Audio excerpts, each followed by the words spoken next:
Good day, everyone. So, today I will be talking about legal negotiations, untangling the Gordian knot. But before that, let me cite to you Rule 1.04 of the Code of Professional Responsibility that states that a lawyer shall encourage his clients to avoid and or settle a controversy if it will admit a fair settlement, meaning to say, amicable settlement is constitutional. As much as possible, a lawyer should help avoid or end or settle a controversy if it is fair. So, why is it that there is negotiation? What does Gordian knot means? What is the meaning of this? The word Gordian was derived from Gorgias, the king of Phrygia. The king tied a knot that was held to be capable of being untied only by the future ruler of Asia. However, it was cut swiftly by Alexander the Great with his sword. So, the Gordian knot here are the problems of people, the problems in our society, the problems among individuals. Now, Alexander the Great is the lawyer. Yeah, there. Lawyers like Alexander the Great can help their clients obtain the best deals possible and restore harmony and continuity to their strained relation with other people. What is negotiation and why is it very important? Negotiation is a game of life. Now, how does a lawyer play the negotiating game? Here are some of the games that the lawyer is playing. Number one, reconciling differences. Of course, this is really very hard, and this is really one of the reasons why there are conflicts, because people have differences. Managing conflict, resolving disputes, and adjusting relationships. Nowadays, relationships, there are more conflicts when it comes to relationship. Negotiation is a lawyering skill that every law student should learn in law school. Now, negotiation is the management of conflict. It is a form of alternative dispute resolution, and the lawyers are the negotiators. But some people do not like conflict. They fear conflict too much. Why do people fear conflict? That is because people do not want to be unliked. Who would want to be, right? We want to be liked by a lot of people. So because of that, we avoid confrontation. We do not like conflict. Now, what are some of the things that people want? I am talking about this because these are also some of the reasons why people have conflict. Because people want, number one, money. Number two, comfort, economic well-being, profit, property, and there is another one also. People also want security.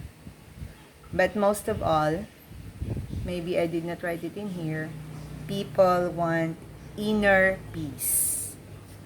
People who have conflict with others do not have peace of mind. If we are quarreling with our friends, if we are in trouble with other people, we do not have peace of mind. So people want peace of mind. But this is what people want.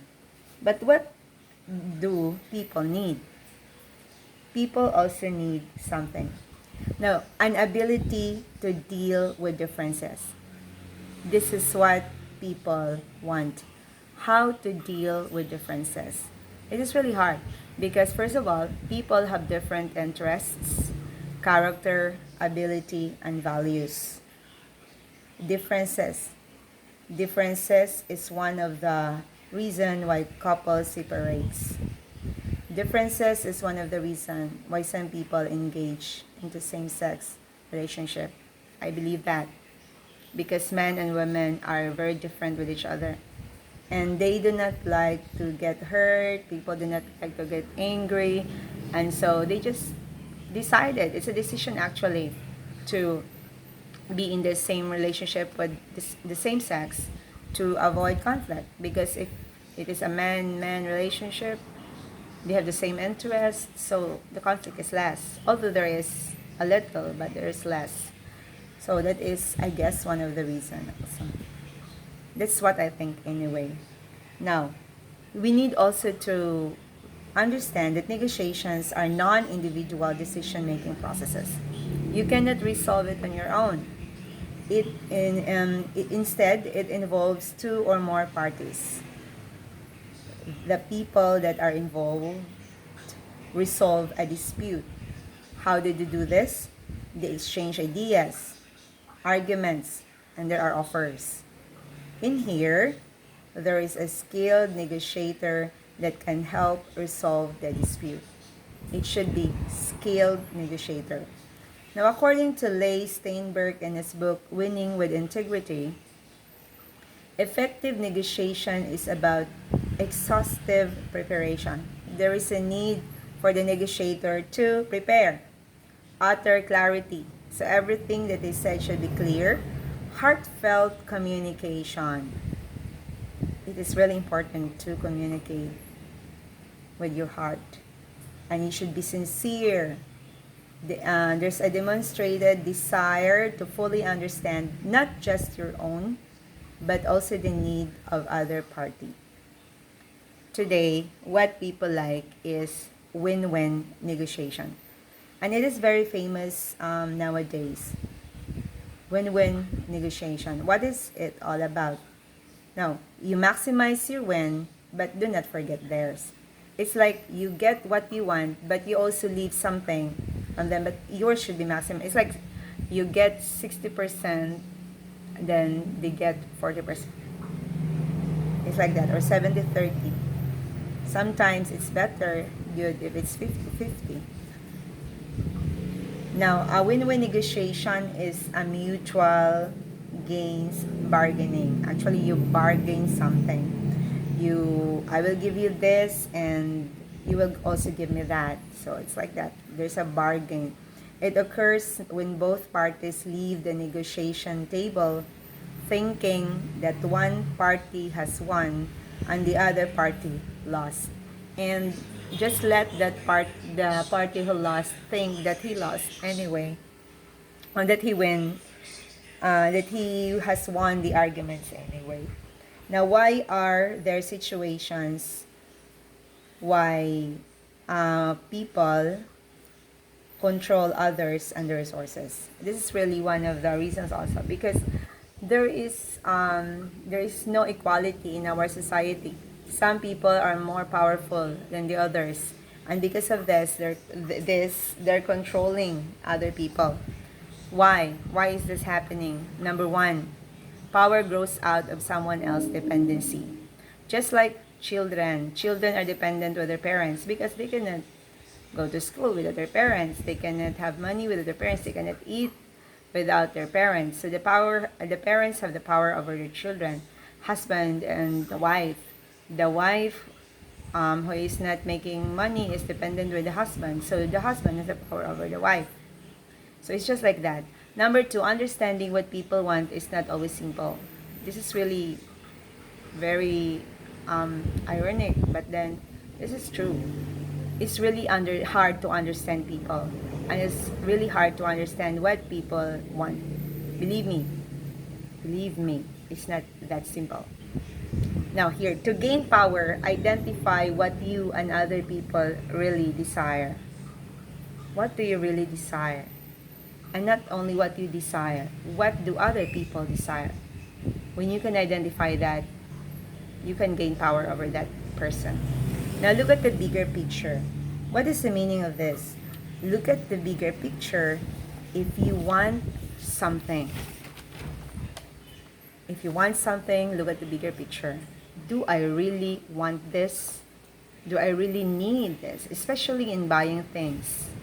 You need to look at the bigger picture. Now rank your priorities. Here, what is important to you? Example, you have a conflict, a husband and a wife have conflict. Now, you one party should decide what is important. Is it their family or his pride? You need to rank your priorities, even in buying things, even in important matters. Ranking your priorities is important. With that, you can control other people. People are controlling other people. Now determine who control what you want. And not only that, you also determine what stands in your way of getting it. Now if you want to buy something, who control you? Of course, I am a wife. If I want to buy something, my husband has the right to control me. Do not buy that because that is not important. You need to prioritize this. And sometimes what also stands in our way, not just people. Now, you want to buy something, but you are financially incapable of buying it. So sometimes it's really hard to get that thing.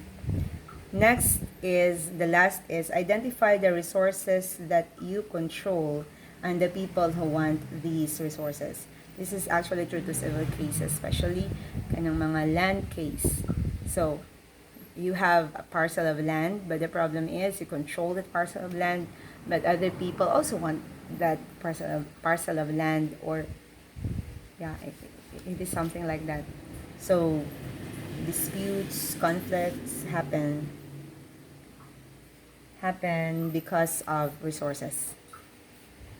Now, who are the negotiators? Who are the negotiators? Of course, attorneys or lawyers. Lawyers are the negotiators. But sometimes it is very sad lang because some lawyers abuse their knowledge in law to threaten the other party to get what his client wants. So it leads to expensive litigation. It is always happening in the society. Now, it should be avoided as much as possible. Now, how to achieve? Because we already know that win-win is the best negotiation. So how can we achieve it? How can we achieve a win-win negotiation? Number one, look for points of agreement. So what are the things that you can agree with? Remove ego. Pride is cancer. It is very dangerous. So remove that. Next, listen carefully to the rules. So there are rules that you need to follow, and listen carefully, and then not only listen, follow it. Be careful. That is not careful. Be creative by looking at new approaches. It is not careful. Be creative by looking at new approaches. Sometimes one of your approach might not work, so you need to be creative, look for another approaches. So you should have unlimited approaches. If one doesn't work, go to another approaches. So be creative.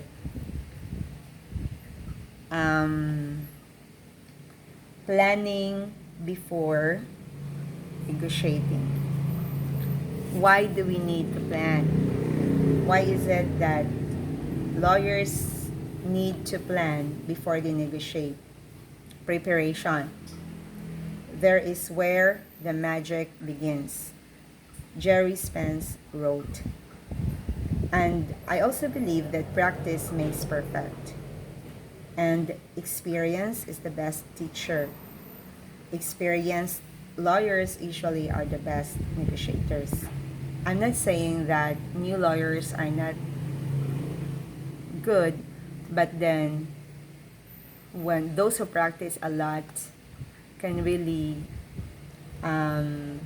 negotiate well. So there are three elements that play in a negotiation process. Number one, issues. What's the issue?